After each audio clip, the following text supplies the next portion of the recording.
নমস্কার, আমি আপনার জ্যোতিষ বন্ধু সৌমিক। আজকে বিষয় নিয়ে আলোচনা করব, সেটা হলো আপনারা যারা কর্কট রাশির জাতক এবং জাতিকা তাদের এই ডিসেম্বর 2024 অর্থাৎ বছরের এই শেষ মাসটা কেমন যাবে। আর হ্যাঁ, ডিসেম্বর মাসের শুরু থেকেই আমি ভিডিও আনবো 2025 কেমন যাবে পুরো সালটা, সেই নিয়ে কিন্তু আমি একটা ভিডিও আনবো। তো আপনাদেরকে অনুরোধ যে চ্যানেলটা কিন্তু সাবস্ক্রাইব করতে ভুলবেন না, কারণ অনেক অনেক অনেক ইম্পর্টেন্ট ইনফরমেশান কিন্তু আপনারা কিন্তু সেই ভিডিও থেকে কিন্তু পাবেন। এবং আজকের ভিডিওটা ভালো লাগলেও কিন্তু লাইক করবেন, শেয়ার করবেন এবং চ্যানেলটা সাবস্ক্রাইব করবেন। এবার আলোচনায় আসা যাক। প্রথমেই বলি, কর্কট স্বাস্থ্য কেমন যাবে। কর্কট রাশির ঘরে মঙ্গল নিচস্থ হয়ে বসে আছে এবং এক্ষেত্রে আপনার জন্মছকে চন্দ্রের অবস্থানটা কিন্তু খুবই গুরুত্বপূর্ণ। যদি চন্দ্র শনি রাহু কেতু দ্বারা কোনোভাবে পীড়িত হয়, ধরুন শনির সাথে বসে আছে, রাহুর সাথে বসে আছে, কেতুর সাথে বসে আছে, বা এদের নক্ষত্রে বসে আছে, বা কোনোভাবে শনির দৃষ্টি পড়ছে, রাহুর দৃষ্টি পড়ছে, বা ধরুন কেতুর দৃষ্টি পড়ছে, বা ধরুন আপনার লগ্ন থেকে অষ্টমে বা রাশি থেকে অষ্টম বা দ্বাদশে অবস্থান করছে, তাহলে কিন্তু একটু সমস্যা আছে। কিন্তু যদি এই জিনিসগুলি না থাকে তাহলে কিন্তু এটা আপনি ধরতেই পারেন যে আপনার চন্দ্রটা বেশ ভালো, এবং সেক্ষেত্রে তিথিটাও কিন্তু ইম্পর্টেন্ট। তো সব দিক থেকে চন্দ্র যদি আপনার জন্মছকে যদি ভালো থাকে তাহলে সেক্ষেত্রে কিন্তু শরীর কিন্তু খুব একটা খারাপ যাওয়ার কথা না। তবে হ্যাঁ, যেটা বললাম মঙ্গল নিচস্থ আছে, মাঝে মাঝে কিন্তু মাথা ব্যথা হওয়ার কিন্তু টেন্ডেন্সি আছে। এখন শীত পড়ছে, হতেই পারে যে ধরুন কোনোভাবে ঠান্ডা লেগে গেল, সেই সম্ভাবনা আছে। দেখবেন সেটা যাতে না হয়। এই পরে যে বিষয়টা নিয়ে আলোচনা করব সেটা হলো, কেতু তৃতীয় ঘরে অবস্থান করে আছে, অর্থাৎ এই মুহূর্তে হতেই পারে যে একটু অলসতা এলো। ধরুন একটা কাজ ধরুন 4 দিনে শেষ করা যেতে পারে, কিন্তু সেই কাজটা করতে ধরুন 5 দিন সময় লাগলো, একটু অলসতা এলো, সেই সম্ভাবনা কিন্তু রয়েছে। দেখবেন সেটা যাতে না আসে। এরপর আসি বিদ্যার বিষয়, সেটা প্রাথমিক বিদ্যা হোক বা উচ্চ বিদ্যা হোক, বিদ্যার যোগটা কিন্তু এই মাসে কিন্তু বেশ শুভ। বিদ্যার ক্ষেত্রে তেমন কিন্তু একটা সমস্যা কিন্তু দেখতে পাচ্ছি না কর্কট রাশির জাতক এবং জাতিকার ক্ষেত্রে। এরপরে যে বিষয়টি নিয়ে আলোচনা করব, সাংসারিক জীবন।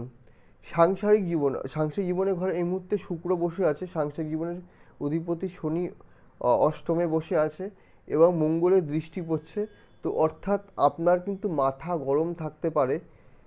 আবার তার কারণটা হলো, হতেই পারে যে আপনার যে জীবনসঙ্গী তার চাহিদা হঠাৎ করে বেড়ে গেল, সেই সম্ভাবনা কিন্তু একটা কিন্তু রয়েছে, যার জন্য আপনার ধরুন এক মাথা কোনোভাবে গরম হয়ে গেল, সেই সম্ভাবনা কিন্তু রয়েছে। দেখবেন সেটা যাতে না হয়। যদি কোনো সমস্যা থাকে দুজনে বসে সেই সমস্যাটা মেটানোর চেষ্টা করবেন।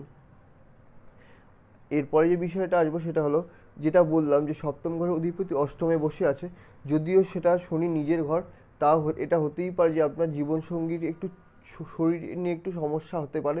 দেখবেন শরীর যাতে সুস্থ থাকে সেই বিষয়টা থেকে কিন্তু একটু সাবধান, শরীর যাতে খারাপ যাতে না হয়।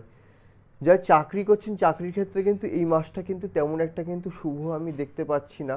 এবং আমি এই একই কথা বলবো ব্যবসার ক্ষেত্রে, যারা ব্যবসা করছেন তাদের ক্ষেত্রেও কিন্তু এই মাসটা কিন্তু তেমন একটা শুভ না। তবে হ্যাঁ, চাকরির থেকে কিছুটা বেটার। একাদশ ঘরে বৃহস্পতি অবস্থান করে আছে, যেটা কিন্তু ব্যবসার ক্ষেত্রে কিন্তু কিছুটা হলেও কিন্তু বেটার। তো খাটতে হবে, পরিশ্রম করতে হবে অনেক বেশি অর্থ উপার্জনের জন্য বিজনেসের ক্ষেত্রে। এরপরে যে বিষয়টা নিয়ে আলোচনা করব, ভাগ্যের ঘরে বসে আছে রাহু অবস্থান করে আছে, যেটা কিন্তু খুব একটা কিন্তু শুভ নয়। হতেই পারে যে ধরুন ভাগ্যের যতটা স্বাদ পাওয়ার আপনার দরকার ছিল, আপনি সেই ভাগ্যের সাহায্যটা পেলেন না। পিতার সাথে সম্পর্ক কিন্তু মোটামুটি থাকবে, বলবো যে খুব একটা ভালো থাকবে বা খুব একটা খারাপ থাকবে। একাদশ স্থানে বৃহস্পতি বসে আছে, অর্থাৎ যে চাকরি করছে, বললাম যে আপনাদের চাকরির সময়টা এই সময়টা ভালো না। অর্থাৎ যতদিন মঙ্গল নিচস্থ হয়ে অবস্থান করে আছে লগ্নে, যেহেতু একাদশে বৃহস্পতি বসে আছে, সেই জন্য হতেই পারে যে ধরুন অনেক পরিশ্রম করার পরে আপনি কোনো একটা প্রমোশন পেলেন, সেই সম্ভাবনাটা কিন্তু রয়েছে। তবে হ্যাঁ, সেটা অনেকটা পরিশ্রম করার পরে কিন্তু পাবার সম্ভাবনা রয়েছে। আর অর্থ জমার কিন্তু যোগ কিন্তু এই মাসে কিন্তু তেমন একটা কিন্তু দেখতে পাচ্ছি না, যেহেতু শনির এই মুহূর্তে ঢাইয়া চলছে কর্কট রাশির ওপরে এবং শনির দৃষ্টি দ্বিতীয় ঘরে পড়ছে। তো অর্থ জমার যোগ কিন্তু খুব একটা দেখতে পাচ্ছি না, অল্প কিছু অর্থ জমার কিন্তু একটা সম্ভাবনা দেখতে পাচ্ছি। তো ভিডিওটা কেমন লাগলো জানান, ভালো লাগলে চ্যানেলটা সাবস্ক্রাইব করুন, ভিডিও লাইক করুন এবং শেয়ার করুন। আরেকটা বিষয় বলি, জন্মছক ভেদে ফলের পার্থক্য কিন্তু ঘটতেই পারে, তার কারণ সবার জন্মছক তত্ত্ব সমান হয় না। ভিডিওটা দেখার জন্য ধন্যবাদ।